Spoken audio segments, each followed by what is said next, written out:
Господин Павлов, нали така? Господин Павлов, да. Аз съм също Павлов. Никса, сега тук, ние зато сме тук.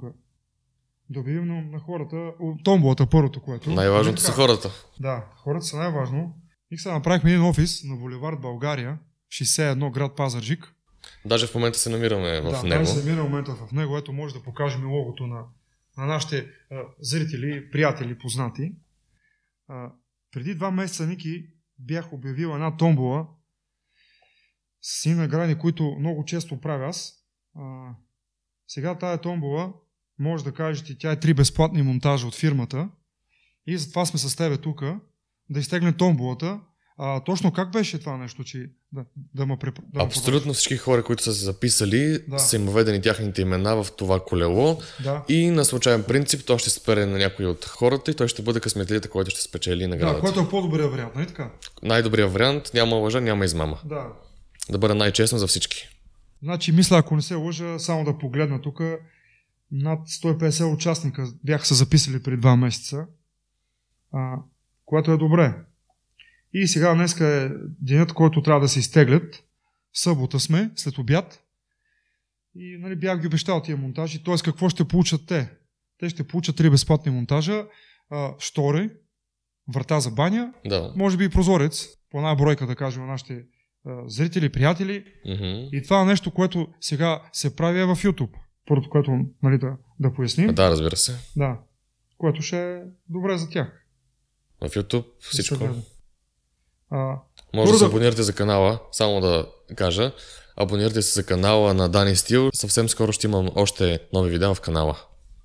Ти много удари техники, бе, човек. Гледай, газарска работа, направо. Супер. Радвам се, че ти хареса. Надявам се да си жив и здрав. Надявам се за напред така доста хубави работи се получат. И дай Боже да се получат. Благодаря ти.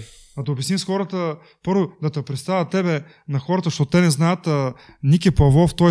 аз съм Йордан Павлов, момчето глас, който всеки път ми прави рекламите, нали, за което много му благодаря. Ние с него се запознахме по много странен начин. Бяхме на монтаж и след което разбрах, че той има дарба да говори, т.е.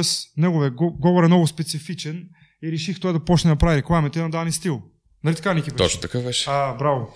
Много хубаво, радвам се.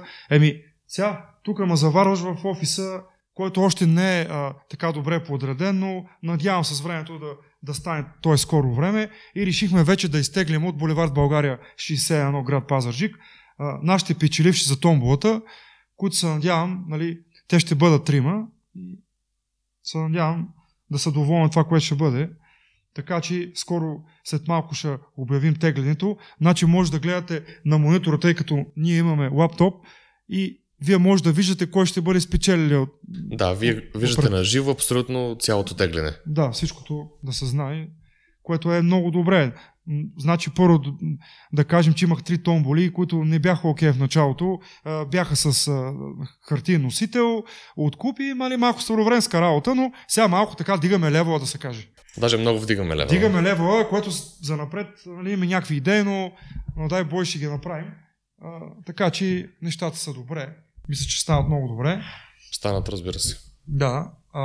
Има ли още връзка с само да покажеш? Има ли връзка с нета? Имаме, нали? Имаме връзка, да. Да, това е добре. След малко ще теглим тегленията. Първо на зрителите да обясним, че ние се намираме на булевард България, пак да повторя 61 град Пазарджик. Скоро време ще отваряме офиса. Той е още в ремонт, но правим всичко възможно да стават нещата по-бързо. Както ви обещах, мисля да изтеглим, т.е. на живо в момента предаваме, мисля да изтеглим томболата, която включва 3 монтажа по избор, по ваш избор. Сега какъв е принципа? Първо, Ники, да обясним на нашите приятели и зрители. Принципът е 3 човека теглим от 160-70 човека, мисля, че бяха. Като ги изтеглим, аз ще им пиша във фейс или ще намерим някаква обратна връзка, след което те ще ни отговорят и вече ние може би ще свържем по тях чрез телефона, след което те ще пожелаят какво искат. Нали, ще бъде штора или ще бъде биоврата, прозорец и така нататък. Но това е от нас. Правим го с цел за по-добро обслужване и просто това е нашия на работа, нали, който ние предлагаме. Винаги е професионално отношение. Да, така е. Ти само да те попитам, на колко години си ти, Ники? На 18 години съм. На 18 години. Пазарджик съм също. Браво, много хубаво. Може ли само пак да включиш да видят хората колелото, ще го покажа отпред, нали? Ето го колелото, може Браво. всеки един да го види. Значи, ето сега само да покажем, тъй като отпред на монитора сме избрали да се вижда томболата и за по-добра видимост. Ники ми, да пристъпим тогава към теглянето. Желая късмет на всичките. Този, който го изберем, пак повтарям, ще се свържим с вас и ще има обратна връзка. Така че, Ники, давай първия печеливш да видим кой ще бъде. Нека да видим кой ще бъде първия печеливш. Да видим кой ще бъде първия печеливш, наистина. Значи аз приснявам повече от теб, да знаеш. Мали. Малко съм като Къция Царов в колелото на късмета. Таня Йорданова. Така, записваме Таня Йорданова. Честито на победителката. Честито, Таня. Ще се свържим, може би в понеделник с теб или вторник. Така, ще имаш право да си избереш от тия 3 награди какво ще искаш. Втора, вътрешна, прозорец или някаква врата входня за баня. Така, давай втория участник. Нека да видим кой ще е следващия късметлия. Следващия късметлия. Малко сме като в маскиране певец. Да. Иван Тачев. Честито, Ванка, жив и здрав да си. Честито. Втори човек си. Така, пак повтарям, ще се обадим, ще се свържим чрез Фейсбука с него да не телефона. Давай следващия, третият.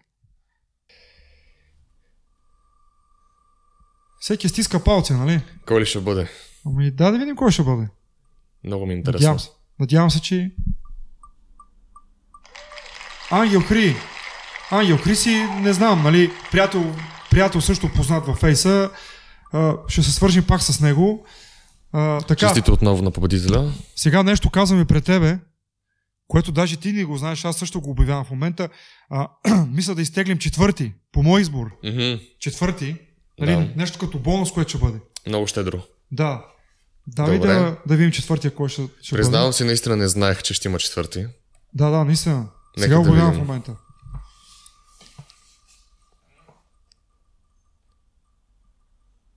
Вижда се отпред на моето предполагане. Вижда се всичко. Александър Лупов. Сашко, честито, приятелю. Надявам се и с теб да се свържим, така че може би всичките от тия над 100 човека, всеки искал да той, но обаче това изтегли в момента компютъра и така.